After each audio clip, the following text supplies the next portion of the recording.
For Danny, you've experienced this rivalry on both sides, both at ASU and now here. What has it been like for you just to be a part of this rivalry over the years? I think it's one of the greatest rivalries in college football. I mean, it goes all the way back to 1899. Obviously, I mean, you probably saw all the AI stuff over the last couple of days online. No, I talk mad stuff about this place, and you got to be all in where you are. And when I was there, I had great opportunities. I mean, if you go back to 1958 and the whole Prop 200 thing, where Arizona State College was trying to become a university, and the majority of people down at Tucson voted no. I mean, I should have come out with the shirt that said Prop 200, huh? Because I was talking about all the anti-200 stuff. I mean, it's really cool, and I think that just adds to it. I mean, it's got some intense moments in it.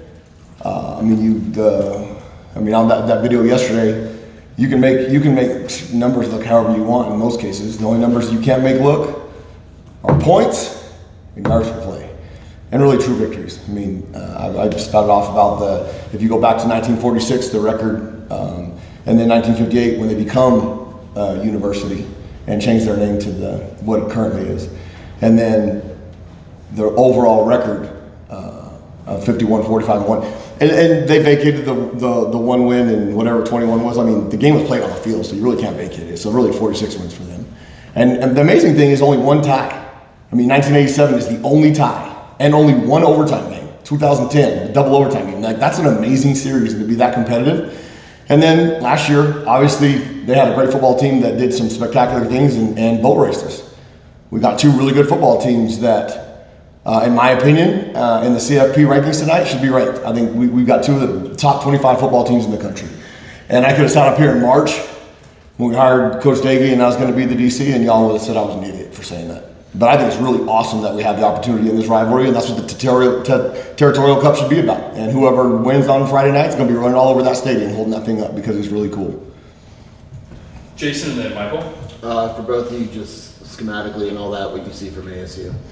Go ahead. I think people have struggled running the football on them, and it's because they're really stout up front.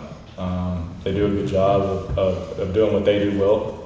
I think the linebackers are very active, and then I think they got two really dynamic corners that they're allowed to play on an island and play man free with.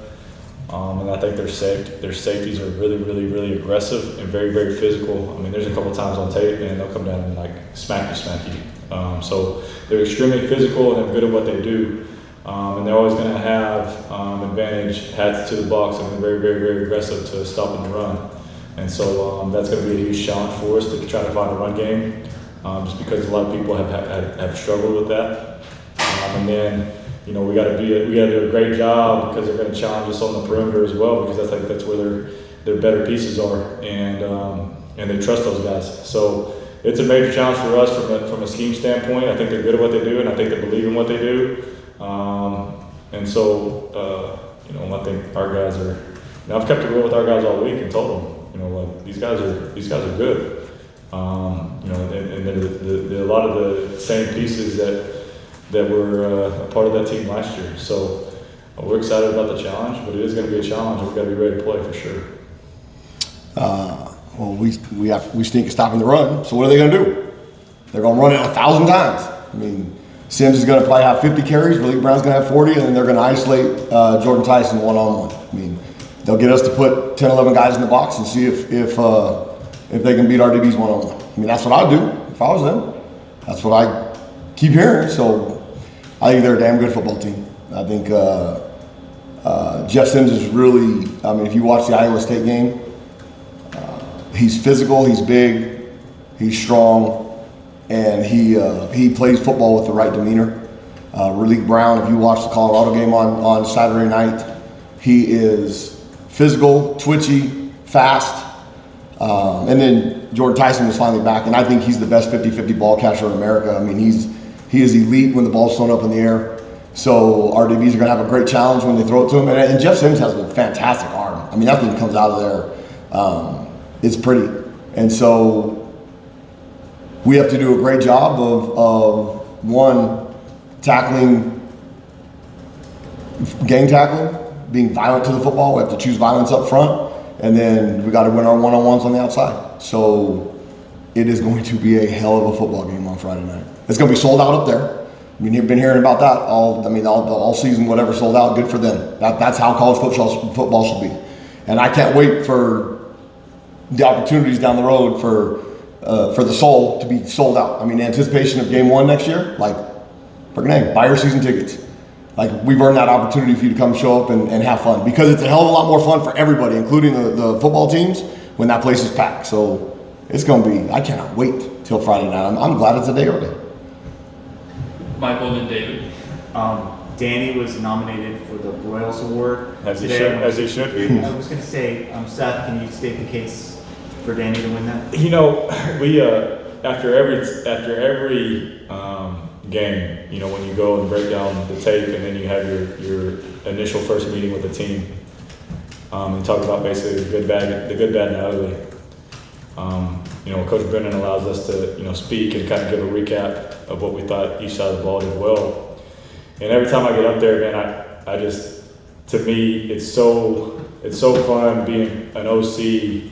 And this is kind of the second year this has happened to me, but it's fun to be an OC when the defense is good, because it allows you to. I mean, we can struggle in a game and still be in the game, and you've seen that obviously through this year. I mean, there's times where we have lows offensively, and our defense just bails us out and keeps us in games, and then we finally figure it out. And we finally find a way to win at the end. You know, and that's because of what Danny does and the standard that he set the moment that he got hired, and the culture that he's built. And I've gotten to sit in some of those meetings in the spring and fall camp, and you know, I knew a long time ago that we were going to be good on defense. Nobody else did, but I had to go against it every day. You know, and I remember saying it in the press conference, like, good luck to anybody else to try to run the football. You know what I mean? Or because there's so much stuff going on in front, and the different pictures he's going to give you, and then how fast they play, and the way they train. And like, I've never seen anybody train the way they train and practice the way they pursue to the football. I mean, they just do a great job. And so him and his staff have done an unbelievable job. And like I said, those kids believe. And so it's fun. It's just fun as an OC, because you know you're going to be in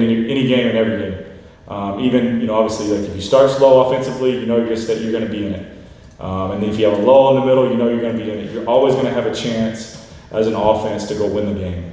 And so, you know, Danny's done a great job, and obviously he's done a great job of mentoring me. You know, I'm still trying to grow and learn as my position, and you know, he's been in the game quite a bit, so I've kind of seen the highs and the lows of this profession. So he's been a great a guy to lean on, and he's always trying to kick me out of the office and tell me to go home, and trying to take care of my health and all sorts of stuff. So he's been tremendous to me, and there's no doubt in my mind he deserves that nominee, and in my opinion, the reward. So he is the best. He's the top assistant in the country, no doubt. That's kind. The only thing I heard out of that is that I'm a lot older than him. I mean, that's a team award. Like, coaches shouldn't get credit. Coaches should get blamed. They pay us good money to set this thing up. Not to play the players too now, so we can blame them, but coaches should get blamed. The players win games, and that's a program award. That's a really, really cool honor.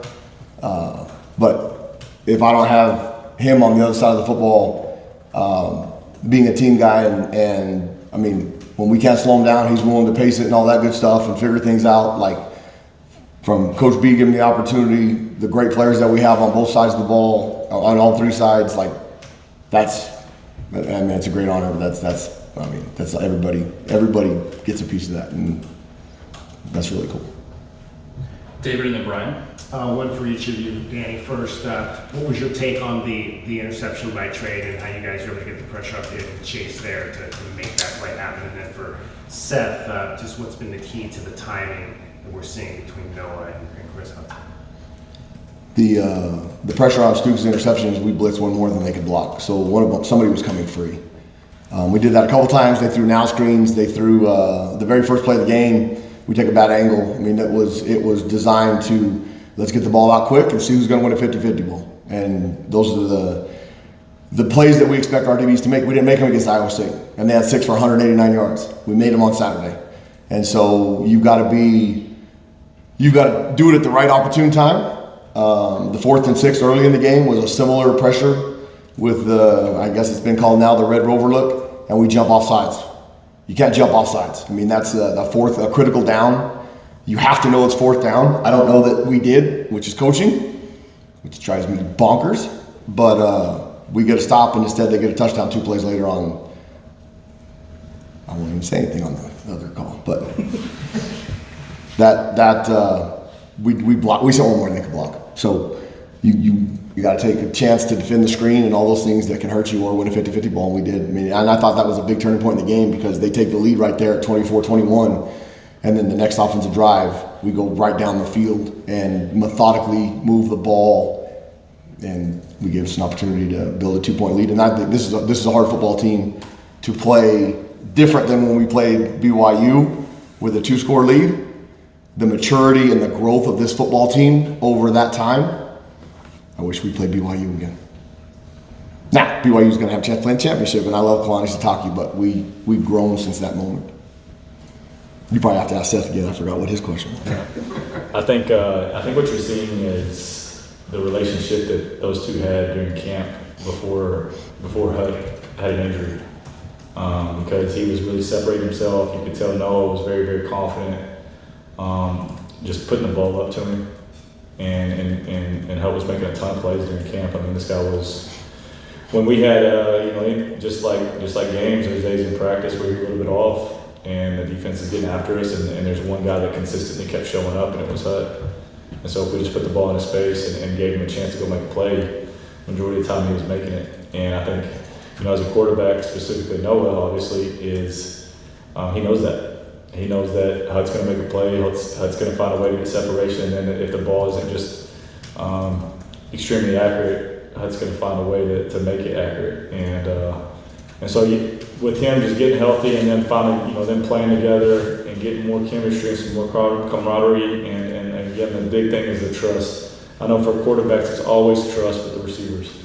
Can I trust you to be where you're supposed to be? And if the ball's in the air, you're going to make a play for me. And Hud's done that consistently since he's been here. So there's a lot of trust there between Noah and Hud. Brian and then Troy. When a coordinator ends up having success, like a breakout type season, they start getting mentioned for, hey, maybe going out for coaching opportunities. You've already done that. You've been a head coach. But do you think that what you've already done would affect people's perception of you? And I don't know if that's something that you're even I considering. think it's a great question. My record wasn't very good, and I'm not one to make excuses. I haven't talked about this before, so probably bad timing when I got that job. I got the job in New Mexico. There was no transfer portal yet, so the idea is to build a program over time, raise money, create facilities, do all those things. And a month into it, COVID hits. So we have 7 spring practices, and COVID hits, and New Mexico is a little bit different. We didn't get our football players back. We didn't get to practice in groups of larger than 5 the entire time, and we're getting ready to play Colorado State. We hadn't practiced as an 11-man team, and they tell us if we go to Colorado State and come back, we're going to have to quarantine for 14 days. So we made a decision as a football department to move the entire operation to Las Vegas, Nevada, and spent the entire football season in a hotel in Las Vegas. And Desiree was awesome in doing that opportunity, giving us that opportunity. Initially, we were going to share weight rooms.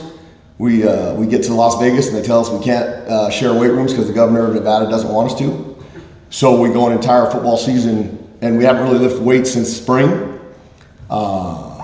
We got better as the football season went along. We win the last 2 games. There's some momentum. This was all in Las Vegas at Sam Boyd Stadium, which was awesome. They shut that place down because of Allegiant Stadium, and Desiree got the county to reopen that stadium so we would have a field to play on, which was awesome. And there wasn't even electricity, which was really cool. That we come back to after the season, and we've got New Mexico State Police stationed at our facility because they don't want us working out in groups larger than 5. The governor didn't want that to happen, so we don't lift a single weight with a group larger than 5. Nobody's spotting each other until the end of July of 21. So you go 2 full seasons without a football team lifting weights, and I thought we did okay in 21. And then 22, the transfer portal opens up, and we lose our best safety to Houston for money. We built another team, and I thought the 23 team, we went 4-8. We lost a couple of games, but we should have won, which really pisses me off because that should have been a bowl team. I thought the 24 team, all 5 of those offensive linemen, 4 of the 5, Issei's with us here, 4 of the 5 started at Power 5 schools in 24. The left tackle for Illinois is probably the best O-lineman in the country, was on our football team. Those guys wouldn't have left. Bill came here with me, he wouldn't have left.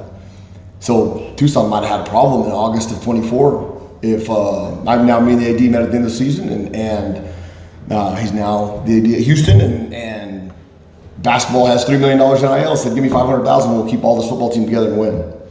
And he had the idea to hire Bronco Mendenhall. And that team should have won 8 games. So Jason Eck is doing a fantastic job. So I don't know. It bugs me that it turned out that way. But God's plans are greater than ours, and I'm right exactly where I'm supposed to be. And so we've got, statistically, we're pretty good on defense. We got a top 25 defense, which bugs me because it should be top 15. But we're 11th in the country in yards per play, and we played the most plays in the top 25 of all those teams in the top 25, which I think is pretty damn good because we've got damn good players, and we play team football. And so we've got an opportunity to build something special here in Tucson, and the 5-2-0 was fantastic. So that's a good question. I've never talked about it, so. Troy and then Justin. Going into this game, obviously heated rivalry, the energy level on the field is insane. Last game against Baylor, you guys had a few unsportsmanlike conduct penalties and celebration penalties. How do you keep the emotions controlled? Because obviously they're going to be there where it doesn't get out of control with penalties and assault and so We forth. use a term around here. You have to. It's passion over emotion. In anything you do in life, if you make an emotional decision, it's most of the time stupid and wrong. And if you make a passionate decision, it means that you will put a commitment and made a commitment to make that choice. And so we cannot be full of emotion, and there will be a ton of it all the way from the warm-ups. That's how it is. In 2018, they had to line the Arizona State Troopers across midfield because there was a couple of interactions within the teams before the game.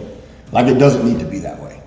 This is a great rivalry that the people up there don't like the people down here. That's fine. The people in the stands don't touch each other, but you don't have to like each other. That's kind of what makes it cool.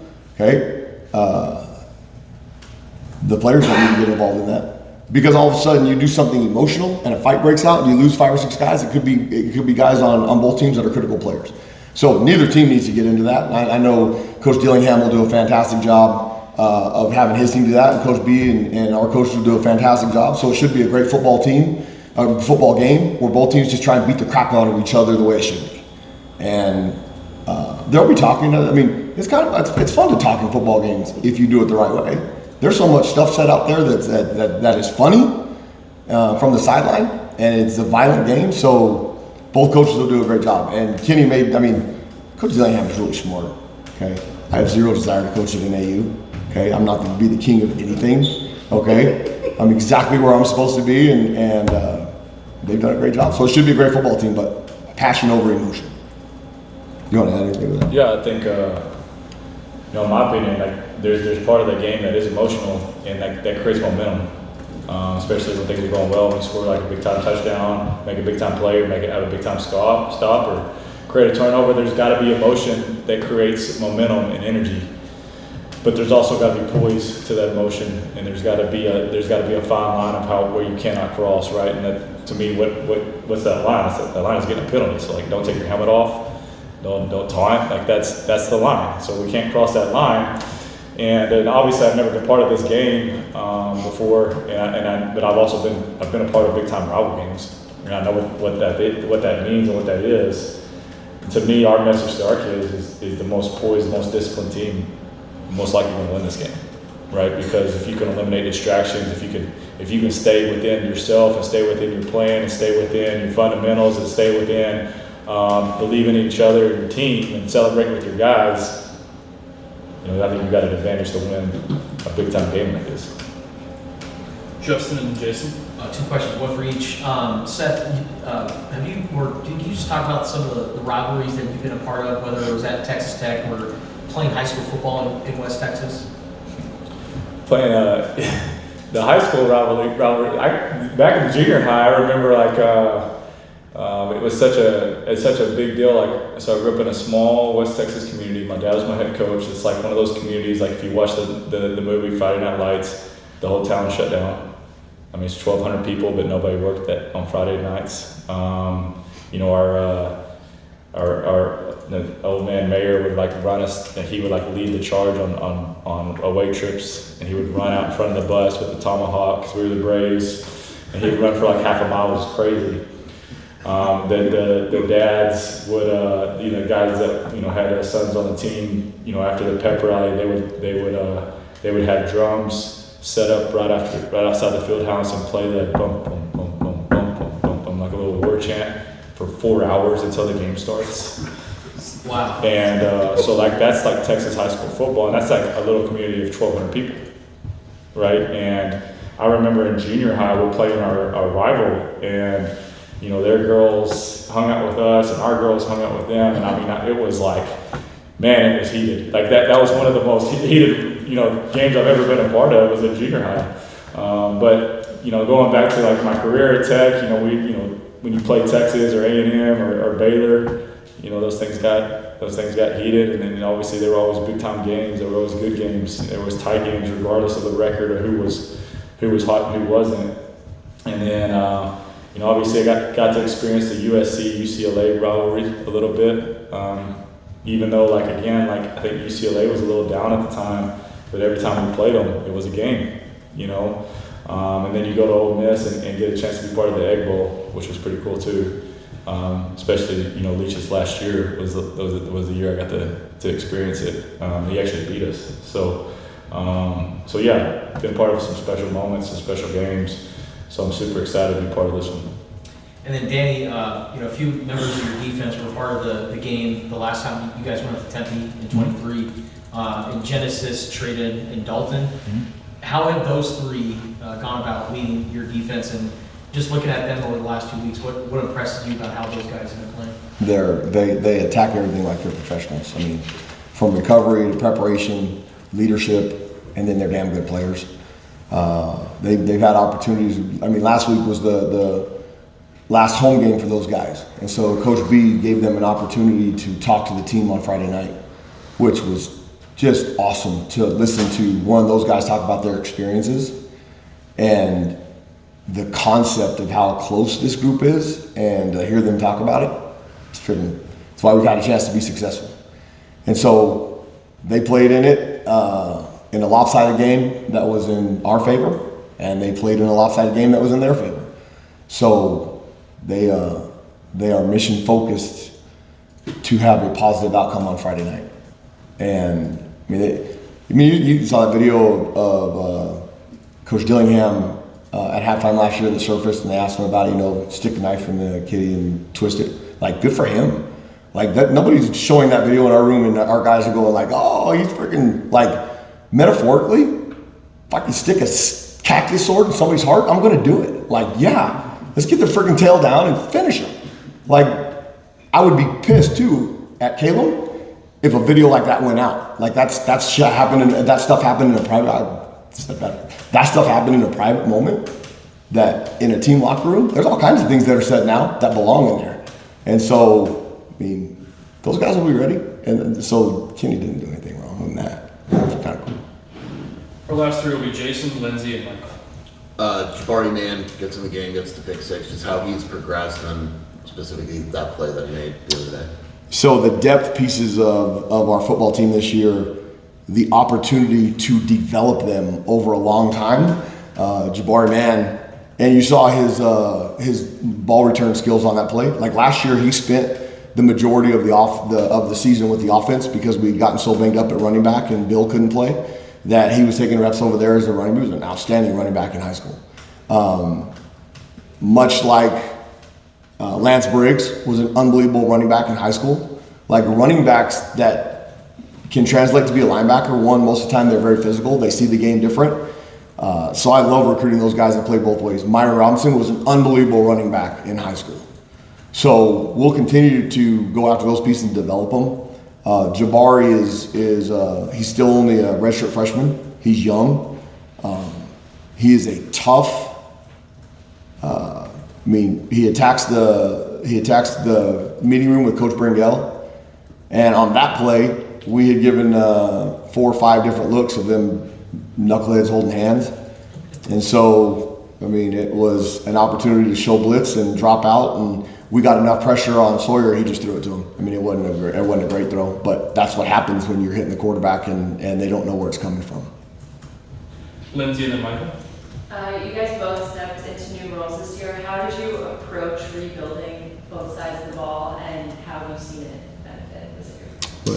Yeah, I think both of us, and I can speak for both of us on that one too. Is we attacked this thing. I mean, there were a few holes when I first got the job, and I felt like the first thing we had to do was obviously retain the quarterback. And that was a huge deal for us. So we retained the quarterback, then we had to build around him. When we started at the offensive line position, and that the biggest part of that is we hit, and because you take 5 or 6 transfer linemen, you're hoping that you hit on 2 or 3 of them, and we really hit on all of them, and we hit in a big way. I mean, KD is a major player for us. Tristan ended up being a major player for us. Ty Buchanan is a major player for us. So those guys helped us turn this around pretty quickly, and then obviously going to get Lottie and then some skill guys with the receivers with Wysong and Hutt and Spivey and all those guys. And it just ended up being a good group of talent. Now the other thing I feel like we did a great job of attacking is obviously with what Coach Brennan's vision of the team and the standard of red line and really building a culture here. And I told him last night, we actually had a one-on-one conversation, me and Coach B, and we were just kind of talking through about the season, talking about obviously practice, all sorts of stuff. And in my opinion, there's a lot of guys on this team that are playing above their means, right? And they've developed into a better player than they were when they first got here. And I think that's because of our standard, our process, and our coaches that we have in the building do a tremendous job of gaining trust. So therefore they do trust us when it comes to our development process. And we created a team. We have a really good team. We have really good kids, and it's a really special group. I wouldn't say there's just besides I think there's some guys on defense that are really, really special players. Genesis and Stooks and Dalton, like those guys are special players. And we have some good players, but man, I couldn't tell you the last time I went a part of a season where not one skill guy came in my office demanding the ball. I want more football, I want more touches, I want this, I want that. If somebody's not happy with something, and it's all about them. Offensively, it's just been straight about the team. And so I feel like we've done a great job of creating, like I said, a unit, not just a bunch of individuals that are getting paid, that need to do this to get to the next level, all that stuff. Yeah, they all have dreams and aspirations just like all of us, but that's the magic of this year, is we've created a team that allowed us to be, in a situation where now all of a sudden this last game actually, it means something. It means something to this community, it means something to this program, it means something to our players, and they've earned it. So I'm very proud of the way we've attacked this year and done it in such a short time for sure. On our side, it was when Seth got here, the focus that he had on rebuilding and with Coach Oglesby and the offensive line and watching that and watching them and trying to give my 2 cents, which I'm not an offensive line coach, nor do I really have any say whatever, but I am very opinionated and will be able to spew whatever and they can tell me to shut up. But I thought that process was amazing. On our side of the ball, when Brent came to me and said, I want to do this on defense, we didn't have Salavea yet. We didn't have Brangale yet. And so I told Chip, go find 3 corners. Like, we need to find 3 elite corners. And I told Dwayne and RC, you just focus on making those 3 stay here. And I want to give Dwayne Aquina a lot of credit and admiration for his respect for the University of Arizona. Because if he wanted to, probably all 3 of those kids, he could have probably convinced them to go to Texas. And I don't know that it would have been the best thing for him, but he could have. And I know how much he believed in them, but he didn't. And so, Dwayne is an awesome human being. He's an unbelievable secondary coach, and the relationship that he built with those guys, the best place for them was here. And they're having success because of that. So I told Laura, you spend all your time on that, and then I will rebuild the front. I'll find D linemen, I'll find linebackers, and we will rebuild this thing, and we will create a top 15 defense, like I said back in March, if we can keep. And I thought the biggest thing was we had to find corners and keep those 3 pieces together. We were able to do that, which is fantastic. And then Joe came in, And Joe was able to help with the end of the pieces for February, the Leroy Paulus, and the momentum that we had. Like Deshaun McKnight, like I spent more time recruiting that young man. I love that kid. Like he is really close with our family now. He gets off the plane here, and Oklahoma is trying to buy him from coming here.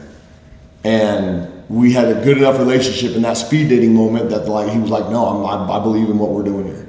And so to get those kids to believe in that, and then the only reason it's been really good is because we've had success. And so now that success gives you credibility. I stood up there in front of the defense when I was recruiting, especially those three guys, the secondary guys.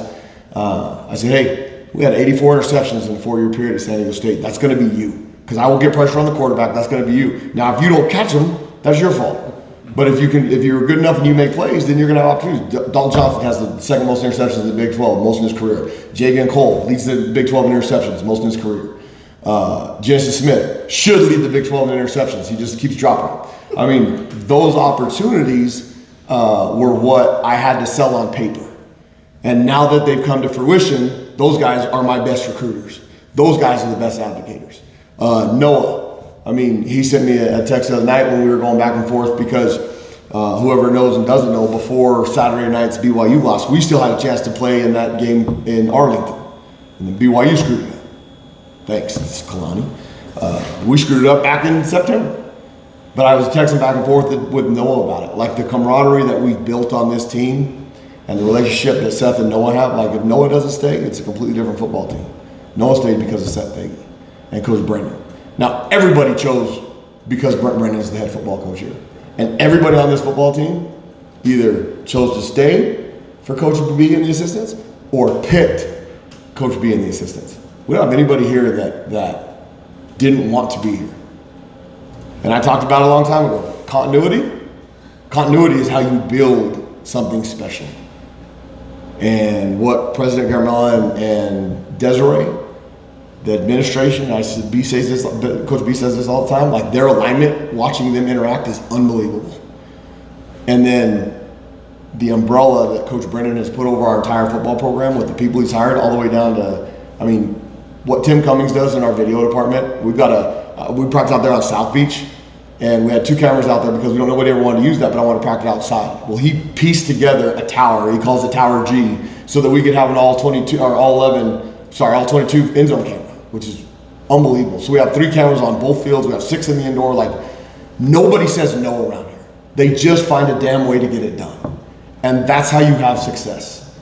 Kristen Arkila, friggin', you ask her a question about compliance, it's never no. It's let's figure this out. And then if we can't do it by rule, we can't do it. That's how you have an opportunity to build something special. That's what we have here with Desiree in Tucson. And so we've seen success. We've got the 2nd-ranked basketball team in the country, which is ridiculous. They should be number 1. Okay, we've got an undefeated women's basketball team. We've got a national championship triathlon team. Our golf team's competing for conference championships. Our baseball team made it to the World Series. Like what Desiree has created only lasts with continuity and keeping everybody together. We'll finish it with Michael. So that formation where the guys are holding hands, can you give your version of events of how that came about? And then Seth, when you saw that in practice for the first time, what did you and Noah kind of think about it? I'll say yes. So we had some stunts inside where we had the linebackers, and it's really hard sometimes for the offense because of the way we line up and things like having the 2 guys over the center and the fact that we've gotten away with that as long as we have and give them different pictures. Now we've got some really good elite D linemen athletically that can do that. They can get from a shade to a 5 in movement, which is not common. I told those guys they need to be helmet to helmet on some of these stunts like the linemen. Coach Bringill made the comment of, and he's denying it now, like close enough to hold hands. Well, it started with 2. And then when we went into practice on Thursday, it started with 4, and then we had 6. We had 2 DBs that were involved earlier too. And so some of the things that I told them, and I said, so then Coach Bringill's getting like, that looks so dumb. What are you guys doing? I said, it looks like they're playing a game of Red Rovers, how that whole Red Rover thing started. So then I told them, if you're going to do that nonsense in practice, you better do it in a damn game. Like, don't do, and it was all fun. Now, the part of that group that has fun and all those things and stuff. But I'll tell you what, Noah was the one that said, like, Coach, that looked like, what the hell is that? And so if we can get that what the hell is that moment from anybody, well, from that formation, we got a sack, we got a pick six, and we got 2 fourth down stops. So now Arizona State will practice it. So we'll have to, maybe we'll do something else. I'll stand back to back and pulls for picks. I don't know, we'll do something stupid. It's funny because you know we actually have a couple periods during the week where we service offense versus defense. You know, so we can get like really quality looks. You know, for a few plays. And you know, offense just got done. I grabbed the cards to coach up. You know, the scout team quarterback. And Coach G comes up and nudges me and says, "Hey, give Josh a hard time about this." And I look up, and they're all holding hands. And so I start screaming for Coach Miguel, like, "What are we doing, bro? This is so sorry." But then, so I watched the practice. I'm like, okay, we'll see what happens during the game. Well, there in Jabbar's pick, you know, me and Miguel were up there together, and we were screaming, red over, let the ball come over. So it worked out, and it was good times, man. Like and like I said, at least the whole week I was just giving Josh a hard time about it. Thank you, guys.